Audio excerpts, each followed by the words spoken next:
चाहूंगा अपने लिए जोरदार ताली बजा लें आप। Thank you. अपने बारे में मैं आपको कुछ बताना चाहूँगा। ईस्ट इंडस्ट्री की शुरुआत डायरेक्ट सेलिंग के अंदर अगर मैं अपनी बात करूँ तो मैं डायरेक्ट सेलिंग में आया था 2014 में। और थोड़ा पीछे कहानी में जाऊँ तो मैं एक दुकानदार का लड़का हूँ। गाजीपुर में हमारे पिताजी दुकान करते हैं और पिताजी के साथ लग कर के हम लोगों ने मेहनत की, ठीक है। उसके बाद डॉक्टर बनने का सपना था मेरा, क्योंकि मेरे दो चाचा डॉक्टर हैं। लेकिन इंटर पास करने के बाद मैंने जब मेडिकल की तैयारी की, दुर्भाग्यवश मेरा डॉक्टर में सिलेक्शन नहीं हुआ। वो दिन था जब मुझे बहुत बुरा लगा कि 2 साल की तैयारी के बाद भी मैं सेलेक्टेड नहीं हुआ। लेकिन उसके बाद मैं अगर आपको बताऊं तो मैंने BHU का ग्रेजुएशन भरा था और BHU में मेरा सिलेक्शन हो गया। मैंने फैकल्टी ऑफ साइंस से अपना ग्रेजुएशन किया और जब ग्रेजुएशन में कर रहा था और जब तैयारी कर रहा था उस समय छोटी सी जो घटनाएं थी मैं आपको बताना चाहूँगा। मेरे पिताजी 5,000 रुपये महीने के दुकान पे कमाया करते थे और जब वो 5,000 रुपये कमाते थे दोस्त, तो जब मैं तैयारी करने आया मेडिकल की तो मेरे पिताजी उस फीस तक को नहीं भर पाए। और ये रियल चीज़ें हैं। जब वो फीस तक को नहीं भर पाए तो 1 साल तो किसी तरह से परिवार से ले दे करके हो गया। सेकेंड ईयर में जब मैं दूसरी साल तैयारी करने गया तो दूसरी साल जो है पापा की परिस्थिति देख करके मैंने फीस पूरी नहीं मांगी और पिताजी ने दे भी नहीं पाए। और वही मोमेंट है जो मुझे बताया कि हकीकत में गरीबी क्या होती है। जब सेकेंड बार मैं तैयारी करने गया और जब कोचिंग की मैंने फीस पूरी नहीं जमा की, एक बनारस की बात मैं कर रहा हूँ आपसे, तो मुझे 2 महीने के बाद जब लगातार कोचिंग वाले फीस मांग रहे तो मैं नहीं दे पा रहा था, क्योंकि पिताजी की स्थिति उस लेवल पे नहीं थी। 5,000 कमाने वाले हमारे पिताजी 3 बच्चों का पाल रहे थे। तो जब नहीं दे पाया तो कुछ समय बाद मुझे कोचिंग से भगा दिया गया। और जब कोचिंग से भगा दिया गया एक बार, तो उस समय मुझे लगा कि जीवन में अगर इंसान के पास पैसा ना हो तो आप लाख काबिल हैं, आपकी कोई इज्जत नहीं है। मैं आपको बता रहा हूँ, जब मुझे एक बार भगाया गया, वे दुर्गा कुंड के सामने राम मंदिर में जाके वहाँ बैठा करता था और कई बार मैं अपने करियर को लेकर रोया कि ना मैं डॉक्टर बन पाया, ना ही तैयारी हो पा रही है, ना कुछ हो पा रहा है। तो उसी के दौरान जब मेरा 2 साल नहीं कुछ हुआ तो फिर ग्रेजुएशन में हमने BHU में एडमिशन ले लिया। ऑल इंडिया 182 रैंक था मेरा उस समय। स्थिति उस समय भी इतनी ख़राब थी कि मैं आपको बताना चाहूँगा कि मेरे पिताजी उस हॉस्टल की भी फीस पूरी नहीं दे पाते थे जो खाने की होती है। वो 5,000 रुपये भी हमारे पिताजी जब पूरा कमाते ही थे तो बड़े बेटे को देंगे कहाँ, 4,000 तो हॉस्टल के खाने के लग जाते थे। और मैं इस सब चीज़ को बहुत ही गहराई से समझ रहा था। और मैं आपको बताना चाहूँगा सर कि BHU के अंदर, सर सुंदरलाल हॉस्पिटल के अंदर 3 महीना 15 रुपया प्लेट का खाना खा करके मैंने अपना ग्रेजुएशन में शुरुआत की थी। और इसी के दौरान जब ऐसा चलता रहा तो फिर 3 महीने गुजरे। 3 महीने बाद मुझे किसी ने बताया कि यार अगर तुम्हारी बायोलॉजी बड़ी अच्छी है, अगर तुम पढ़ाओ तो एक अच्छी इनकम उठा सकते हो। तो मैंने कोचिंग पढ़ाना शुरू किया, कुछ पैसे मैं वहाँ से निकाल लेता था, कर लेता था। उसी के दौरान एक दिन हमारे ग्रेट गुरु मिस्टर अमित कुमार दुबे गुरु जी मुझे मिले।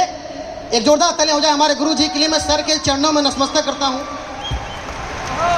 क्योंकि मैं आज जो कुछ हूँ, अगर मैं कुछ भी हूं तो अमित दुबे सर की वजह से। क्योंकि अमित दुबे सर ही ऐसे शख्स हैं जिन्होंने मुझे पहली बार डायरेक्ट सेलिंग के विषय में बताया और उसके बाद मैंने डायरेक्ट सेलिंग की शुरुआत की। क्योंकि डायरेक्ट सेलिंग में जो मेरा पहला मोटो था, मैं आपसे कहना चाहूँगा, वो था जीवन में बड़ा आदमी बनना।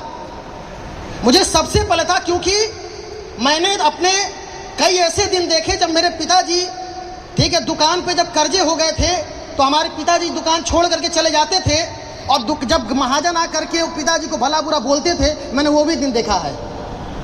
और जब मुझे कोचिंग से भगा दिया गया, वो भी मेरे दिमाग में हमेशा था कि जीवन में कुछ भी करना हो लेकिन बड़ा आदमी जरूर बनना है।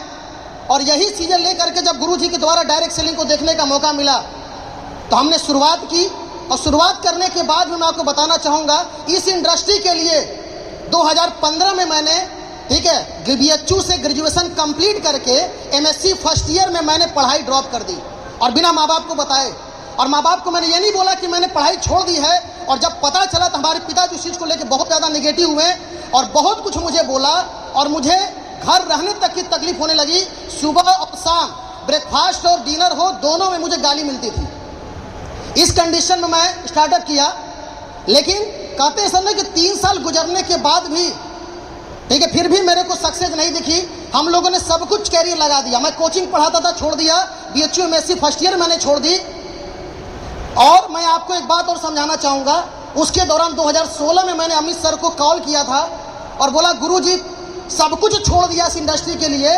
और उस दिन मुझे रोना आ रहा था। मैं रो करके गुरुजी से बोला कि गुरुजी गलत डिसीजन ले लिया हमने। मुझे उस दिन गुरुजी से मैं बोला सर मैंने गलत डिसीजन ले लिया, कुछ पैसे कोचिंग से कमा लेते थे, कुछ चल जाता था, सब कुछ छोड़ दिया सर इंडस्ट्री के लिए। और आज स्थिति यह है कि स्थिति और भी खराब हो गई।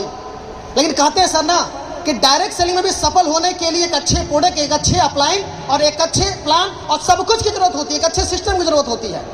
ये दौरान चल ही रहा था तो गुरुजी मुझे बार बार संतावना देते थे। मैं निगेटिव भी हुआ, मैं ऐसा कभी नहीं बोलूंगा मैं निगेटिव नहीं हुआ, बिल्कुल हुआ। और निगेटिव होता था तो मेरे अंदर एक क्वालिटी थी कि मैं निगेटिव होकर के अपने अपलाइन को फोन करके उनके ऊपर भड़ास निकालता था। इससे फायदा क्या हुआ कि मेरा अपलाइन मुझे बार बार पॉजिटिव करता रहा। और इसी के दौरान 2016 लास्ट में, ठीक है, जब ये सब कुछ चल रहा था तो अमित गुरुजी के माध्यम से मुझे बनारस बुलाया गया। और उस 2017 जून में 2016 जून के समय महिपाल गुरुजी बनारस में आए थे। मैं चाहूंगा गुरुजी के जोरदार तालियां मैं, क्योंकि गुरुजी ने ही स्क्लेपिस वेलनेस का प्लान हम लोग को दिया। और जब स्क्लेपिस वेलनेस का प्लान हुआ तो मैंने गुरुजी से एक ही क्वेश्चन किया था कि गुरुजी जो पैसा बता रहे हो अगर ये आता है तो कुछ भी नहीं करने की जरूरत, पूरा दिन रात एक कर देंगे, मेहनत करेंगे, ये जो पैसा बता रहे हो आता है कि नहीं आता है। तो गुरुजी ने बोला बिल्कुल आता है। और वही पहला मैं आदमी था जिसने पैसे को बात करके और गुरुजी को कमिटमेंट किया। और उस दिन के बाद मैंने लगातार मेहनत की। लेकिन कहते हैं ना कि मेरा दुर्भाग्य मेरा साथ नहीं छोड़ रहा था। 3.5 से 4 साल देने के बावजूद भी डायरेक्ट सेलिंग में, स्क्लेपिस वेलनेस में जब मैं आया तब भी मेरा दुर्भाग्य ऐसा रहा कि मुझे सिल्वर बनने में 8 महीने लगे हैं। अब आप सोच सकते हैं कि मेरी जगह कोई और होता तो शायद बिजनेस को छोड़ देता। मतलब मैंने 8 महीने बाद 10,000 रुपये कमाए थे। स्थिति यहाँ खड़ी थी। लेकिन फिर भी मैं शुक्रिया करना चाहूंगा अमित दुबे सर का। इन्हीं मैं कहता हूँ पूरा भड़ास गुरुजी को ही निकालता था। तो इनको मैं बोला कि सर यहाँ भी कुछ नहीं हो रहा है। लेकिन गुरुजी का मैं धन्यवाद देना चाहूंगा कि बार बार सर ने मुझे समझाया, बता के रखा। और उसके बाद मैं आपको एक ही बात कहना चाहूंगा, मुझे 8 महीना जरूर सिल्वर बनने में लग गए, लेकिन वह समय तक पाशु रखने का काम अमित दुबे सर ने रखा। और सिल्वर बनने में मुझे 8 महीने लगे, लेकिन टोपाज बनने मुझे 1.5 साल लगा। और मैं आपको बताना चाहूंगा 1.5 साल में 4 लाख रुपए कमाया था। और आज अगले 3 साल के अंदर 3 करोड़ रुपए मैंने कमाए हैं सर, 3 करोड़। और मैं आपको एक ही बात समझाना चाहूंगा अपनी बातों से कि कुछ भी हो इस इंडस्ट्री में जिनके साथ समस्या आएगी, ठीक है, उनको अगर लेट से सब कुछ मिल रहा है तो मैं आपको विश्वास दिलाता हूं कि सब जोड़ के एक साथ आएगा। क्योंकि लोग बहुत सारे मेरे से भी आगे थे, लेकिन गुरुजी का आशीर्वाद है कि आज सबके साथ मैं भी ब्लैक डायमंड हूं और बहुत जल्द रॉयल डायमंड बनने वाला हूं। और लास्ट में बस यहां तक को जो सफर रहा, इसमें सभी गुरुजनों का बहुत बड़ा योगदान रहा। जब मैं BHU में पढ़ाई कर रहा था तो आदित्य गुरुजी गाजीपुर जा करके हमारे बिजनेस को डेवलप किए। मैं बहुत बहुत धन्यवाद देता हूं आदित्य गुरुजी का। ज्ञानेंद्र सर, जिन्होंने एक पिता की तरह, जब ट्रेनों में हम लोग जर्नल में भी जाते थे तो ज्ञानेंद्र सर हमारे साथ रहते थे। गुरुजी का मैं बहुत बहुत धन्यवाद दूंगा सर का, जिनकी वजह से आज मैं यहाँ पे हूँ। विकास गुरुजी का हमेशा गाइडलाइन मिला, ठीक है। और आज शिव कुमार सर, एक बात मैं आपको लास्ट बताना चाहूंगा, लोग अपलाइन को बुलाते हैं फॉलोअप कराने के लिए, किसका? सामने वाले का। हम बुलाते थे गुरुजी को कि हमारे मम्मी पापा का फॉलोअप करके जाइए, ये संतुष्ट रहेंगे तो हम कुछ कर पाएंगे। तो शिव कुमार गुरुजी का बहुत बहुत धन्यवाद कि गुरुजी ने हमारे पिताजी का लगातार फॉलोअप किया। क्योंकि पब्लिक को तो हम समझा लेते थे, अपने माता पिता को हम नहीं समझा पाए। उनको अगर समझाया किसी ने तो हमारे शिव कुमार गुरुजी ने।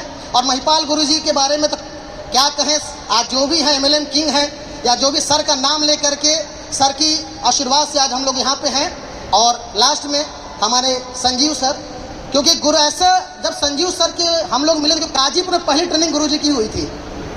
और उस दिन मुझे लग गया कि इस इंडस्ट्री में जीवन में कभी हम फेल नहीं हो सकते। क्योंकि रचयिता अगर इतना दमदार है, कहते ना बाप में दम है तो बेटे में तो कन्फर्म दम होगा, बेटे उससे आगे ही होंगे, कम नहीं हो सकते। और मामचंद गुरुजी का बहुत बहुत धन्यवाद, क्योंकि गुरुजी अगर नहीं देते तो अभी कुछ महीना पहले 35 लाख भी आया था मेरा। आगे भी 60 लाख 50 हज़ार आएगा, मुझे पूरा विश्वास है।